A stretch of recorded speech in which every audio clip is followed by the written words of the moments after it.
मग मुख्यमंत्री ही चिल्लर खिशात घेऊन फिरतात का किंवा त्यांनी ही चिल्लर खिशात लपवले का? आम्ही ब्राह्मण घेऊन येतो, तुम्ही मराठ्यांची ताकद काय आहे ते दाखवतो, म्हणजे मराठ्यांना दाखवतो आमची ब्राह्मणांची काय ताकद आहे.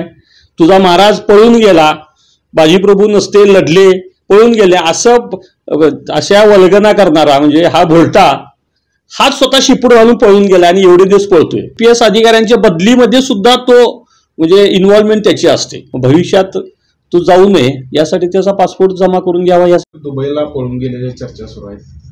आता तो दुबईला गेलाय का जपानला गेलाय याचा तपास करायची जबाबदारी ही सर्वस्वी पोलीस प्रशासन आणि गृह मंत्रालयाची आहे. जो प्रशांत कोरटकर छत्रपती शिवरायांच्याबद्दल अपशब्द काढतो, जिजामातांचं चरित्रहनन करतो, तो पळून जातो आणि तो या सरकारला किंवा या पोलीस प्रशासनात सापडत नाही, ही खरोखर दुर्दैवाची बाब आहे. नागपूरमध्ये जी दंगल घडली त्याचा मास्टरमाइंड तुम्हाला शोधायला वेळ लागला नाही इतक्या मॉबमध्ये, आणि हा चिल्लर माणूस जर काय सापडत नसेल तर मग याला कुणाचा अभय आहे? काही बातम्या आल्या, काही कोण म्हणतात की दुबईमध्ये आहे, कोण काल बातमी आली होती की चंद्रपूरमध्ये आहे, कोण म्हणते मध्य प्रदेशमध्ये आहे. पण ह्या सगळ्या बातम्या पसरत असताना तो या पोलिसांना कसा काय सापडत नाही?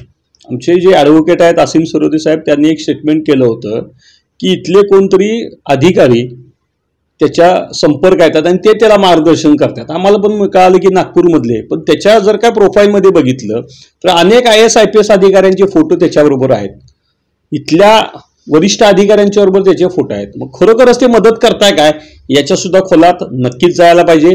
तो जर का गेला असेल तर त्याला कोण मदत करते आणि त्याला कोण पाठीशी घालते, या सगळ्या गोष्टीला त्याला मदत करणारा माणूस सुद्धा कारणीभूत आहे आणि तो सुद्धा शिवद्रोही आहे असं म्हटलं तर चुकीचं ठरणार नाही.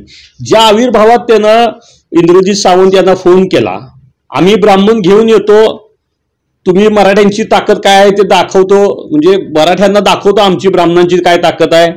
तुझा महाराज पळून गेला, बाजीप्रभू नसते लढले, पळून गेले, अशा वल्गना करणारा म्हणजे हा भोलटा हाच स्वतः शिपूड घालून पळून गेला आणि एवढे दिवस पळतोय. तो किती जरी पळाला, त्याला कायद्याचं किती जरी त्यानं पळवाटा काढल्या, तरी शेवटी या सगळ्यात ज्यावेळी तू बाहेर पडेल त्यावेळी त्याची गाठ ही आमच्यासारख्या शिवभक्तांची आहे. जोपर्यंत शिवभक्त या शिवरायांच्या अपमानाचा बदला घेत नाहीत तोपर्यंत आम्ही शांत बसणार नाही.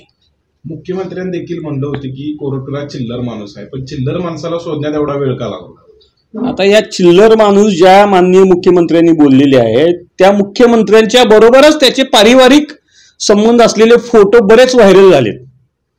मग मुख्यमंत्री ही चिल्लर खिशात घेऊन फिरतात का किंवा त्यांनी ही चिल्लर खिशात लपवले का असा सुद्धा आम्हाला संशय आहे. आणि मला वाटतं की इतका चिल्लर माणूस आणि इतक्या मोठ्या लोकांच्या वावरतो, म्हणजे मध्यंतरी सुद्धा अशा बातम्या आल्या की काही IPS अधिकाऱ्यांच्या बदलीमध्ये सुद्धा तो म्हणजे इन्व्हॉल्वमेंट त्याची असते. आता कोण पाठीशी घालते यात काय 100% दिसून येते की सरकारच त्याला पाठीशी घालते आणि त्याला पाठीशी घालण्यासाठी बरेच विषय उकरून काढलेले आहेत असं म्हटलं तर चुकीचं ठरणार नाही. कोर्टाने जामीन नाकारलेला आहे, कोरटकरला कोणत्याही अटक होऊ शकते, पण सरकारकडनं यामध्ये काय हस्तक्षेप होत आहे असं तुम्हाला वाटतं?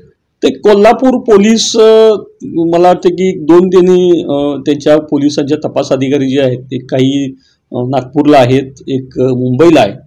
कोल्हापूर पोलिसांची किंवा आमच्या राजवाडा पोलीस स्टेशनचे अधिकारी आहेत ते चांगल्या पद्धतीनं काम करतात कारण त्यांनी कोर्टात सुद्धा ठामपणे बाजू मांडलेली आहे, त्यामुळं त्यांच्याबद्दल काय म्हणणं नाही. पण सरकार जे वरिष्ठ लेवलचे जे अधिकारी आहेत म्हणजे ज्या पद्धतीनं तो कोणाच्या संपर्कात आहे मगाशी मी म्हटलं तसं, किंवा त्याला पाठीशी कोण घालते, मग उज्जैन नागपूरमध्ये आहे, चंद्रपूरमध्ये सुद्धा कोणतरी अधिकारी भेटायला घेते, या ज्या तपास हा जो जायला पाहिजे किंवा वचक जो एका गुन्हेगारावर जो बसायला पाहिजे, किंवा ज्या छत्रपती शिवरायांचं नाव घेऊन तुम्ही राज्यकर्ते या सत्तेवर आलात, हिंदुत्वाच्या मुद्द्यावर आलात, त्यालाच पाठीशी घालण्याचं काम हे सत्तेतले लोक करत आहेत.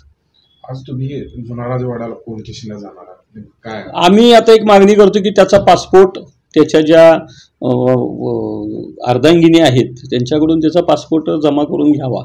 आता गेलाय अशी बातमी आलेली आहे, पण गेलाय का नाही हे सुद्धा पोलिसांनी तपासावं. भविष्यात तो जाऊ नये यासाठी त्याचा पासपोर्ट जमा करून घ्यावा, यासाठी आम्ही त्यांना पत्र द्यायला चाललेलो आहे. अशाच नवनवीन अपडेट्ससाठी डिजिटल कोल्हापूर चॅनेलला सबस्क्राईब करायला विसरू नका. आमच्या फेसबुक, इन्स्टालाही नक्की फॉलो करा.